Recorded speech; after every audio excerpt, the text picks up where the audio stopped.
welcome to the very first episode of Fishing with Ed. Alright, so this is, like I said, my first episode. I'm just here in the garage, in the boat, getting it all ready. We're a couple weeks away, but it's getting close. It's almost time to get out there and go after that big one again.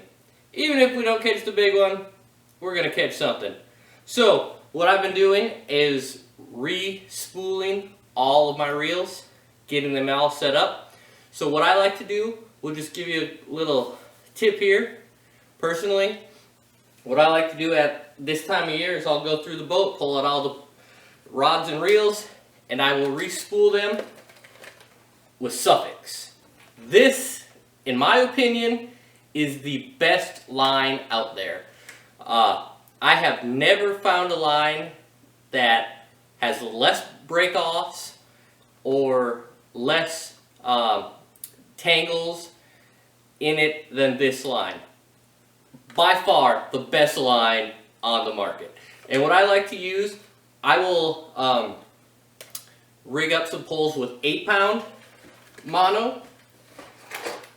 I do a couple with the 12-pound fluoro. And then I ran out because I just got done putting it on one of my reels. I also will do a 10-pound mono, and I will put a 20-pound braid. The suffix 832 is awesome. Great braid. That stuff never breaks, which can be problematic if you get hung up. You end up cutting the line. But great product. Okay, so I've gone through, I've got all those set up. There's new line on them all. And then what I do is I'm like, okay, what should I tie on the end? Well, first thing I do is I always start off with crankbaits. I rig 2 poles up with crankbaits right away. The first one, I always reach into the tackle box and pull out the white crankbait. Always. I always have a white crankbait on one of my poles. It is by far one of the best. Right there. This is one of my favorite crankbaits. Red hooks. You got nice white. Sometimes you got some color. You got the red eyes. This bait is amazing. I have never gone fishing and not caught something when I've been throwing this. Perfect bait for pretty much use all the time. And as you can hear, it's got a rattle in it. Gotta have the rattle. Gotta have the rattle. Alright? And then after that, I'm like, alright, so I got my go-to white crankbait. Now what should I throw on? I know I want a crankbait because crankbaits are hot. I'm telling you, they're hot all the time.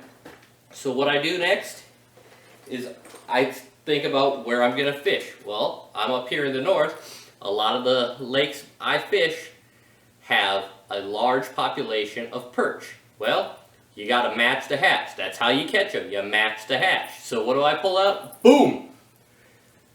You got the Salmo Hornet in this perch pattern.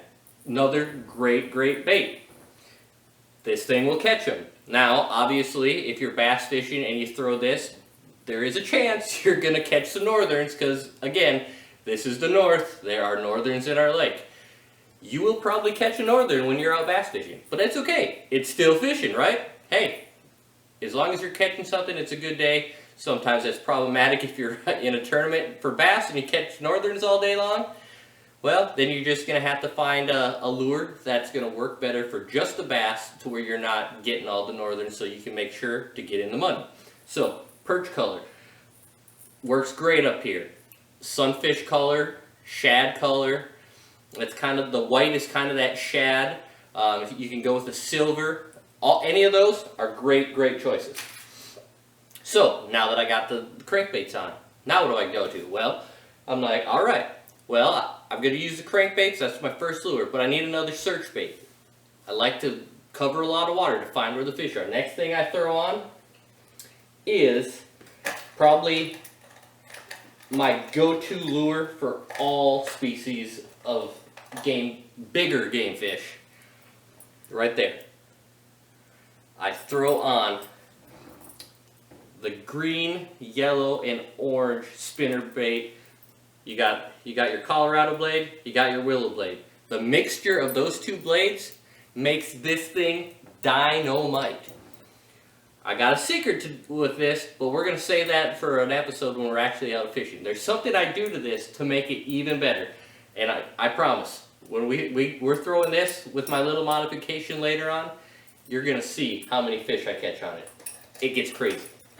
Alright, so now I got crankbaits on 2, I got a spinnerbait on 1, and then I need something for finesse. So I always throw on some jigs on a pole. I rig it up, one with a jig, and then another one I will rig up with worm.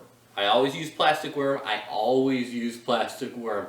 No matter where I'm fishing, when I'm fishing, that is one of the baits I always use at some point during the day. And that basically lets me know if the fish are very lethargic and they want that slow presentation, or, you know what, it's not working. Maybe it's too slow for them. Maybe they want that little bit faster moving bait. That's where the crankbait and the spinnerbait come in. It's all about making adjustments while you're out there to catch the fish. You always have a game plan. You always have a game plan when you go out. But guess what?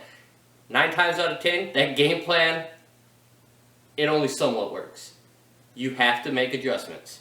So, really that's about it I got for today. I'm just getting the boat ready. Like I said, we're a couple weeks out. If I'm lucky, I noticed we got some warm trend coming in the forecast. I might try and get out and make a video within the next week or 2. And I'll get that uploaded as soon as I can. Hopefully it's a good day. Yeah, so anyways, yeah, this is my new channel. It's Fishing with Ant. Remember, Fishing with Ant. Tell your friends, subscribe, keep watching. We got a lot of stuff planned for this year, and I think it's going to be fun. I'm going to try and get some people on to fish with me, which would be pretty cool. We're going to do a couple different things that's going to make things interesting. So just keep watching, and I promise you're going to learn a couple things. Maybe some of it you'll know, maybe some of it you would never have thought of. Maybe there's some lures that I use that I do things with them, like that spinnerbait that you've never thought of doing to it, that's going to make a difference. So the next time you go out and tournament fish, or just go fish for fun, take the kids out fishing, you'll be able to find those fish and catch them. And trust me, I'm in my boat right now getting it ready, but we won't always be in the boat because not everyone has a boat. So I'm going to try and show you different aspects of fishing that I did before I had a boat that some people don't think of, and areas to look for fish that some people would be like, well, there's no fish in there. You'd be surprised how many places you think there's no fish and are full of big, big fish. So, like I said, stick with us, tell your friends, subscribe to the channel, and we'll see you later.